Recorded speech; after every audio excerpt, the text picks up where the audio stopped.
Remember the TV show Before They Were Famous? Well, here's Mehdi Hasan's episode. And before he was famous, he seemed to be some kind of Islamic scholar. Let's have a listen to his lecture or khutbah. Let's see what he says about Islam. For our short-term aims, never. And we never lose the moral high ground. If we know anything of Shia of Muhammad, as Shia of Ali, as Shia of Hasan, as Shia of Hussein. I forgot to mention, he's not just any old Muslim scholar, he's a Shia Muslim scholar, and that's why he's mentioning Ali and Hassan and Hussein. Look, he's really getting into it. He's really, really getting vocal. We know that keeping the moral high ground is key. Once we lose the moral high ground, we are no different from the rest of the non-Muslims, from the rest of those human beings who live their lives as animals, bending any rule to fulfill any desire.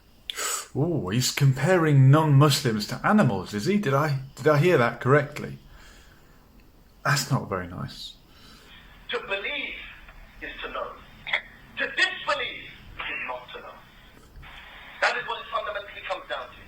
So now he's talking about the concept of kuffar, and kuffar often translated as the disbelievers or non-believers, but really if you go deep into the Arabic, it actually means to cover. The word kuffar comes from covering, and this idea that they really know the truth, but they're covering it up.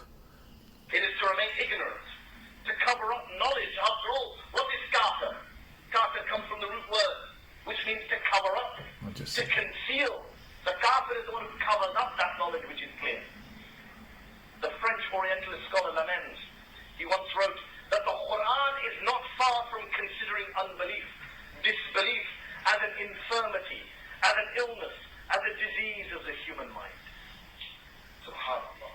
Non-Muslims point this out to us. Wow, so he's saying that disbelief is kind of like a disease. The disbelievers, the atheists who remain deaf and stubborn to the teachings of Islam, the rational message of the Quran, they are described in the Quran as, quote, a people of no intelligence. Allah describes them. Not of no morality, not of no belief, a people of no intelligence.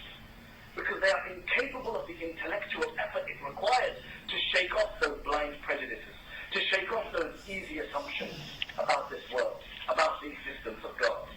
In this respect, the Quran describes the atheists as cattle. So he's using a comparison there that I think is mentioned in the Quran about non-believers or the people that cover up the truth being like cattle.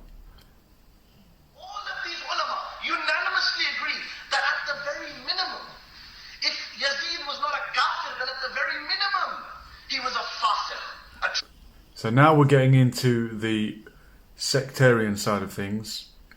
Yazid being one of the leaders of the Sunni Muslims after the split, after the Shia had declared that they would follow only the Ahlul Bayt and Ali and the descendants of Ali through Fatima. Yazid was a Sunni leader and the Shia hate him for what happened at the Battle of Karbala. So that's quite interesting there to see Mehdi Hasan's Shia identity really coming out, and he doesn't really express it anymore. He's often kind of looked at in the mainstream media as being a modern, liberal, progressive Muslim who still sticks to his Islamic identity and still sticks up for issues like Palestine and other issues close to the heart of the Muslim community. And he never speaks in this kind of divisive language. I wonder if he's put it all behind him, or is that really what he still believes and still thinks? I assume maybe it is, but we can always put some of our beliefs to one side in order to unite together. Why do we have to focus on the differences when we could focus on our similarities and the things that we have in common? But it's interesting to hear him speaking on quite an emotive topic from a very Shia perspective. And I know that a lot of the Islamophobes like to talk about this concept of taqiyya, which is mentioned in Islam about hiding one's identity or lying in order to preserve your own life, really. And a lot of Islamophobes leap on that word and say, oh look, Muslims are allowed to lie. Muslims are allowed to lie. Yes, you're allowed to lie to save your life. But this concept of taqiyya, I think, is actually more prevalent or more accepted within the Shia sect of Islam than with the majority Sunni. But I could be wrong on that. Do let me know in the comments if you think that is an unfair statement. And what do you think of Mehdi Hasan in his previous incarnation as a Muslim scholar of sorts?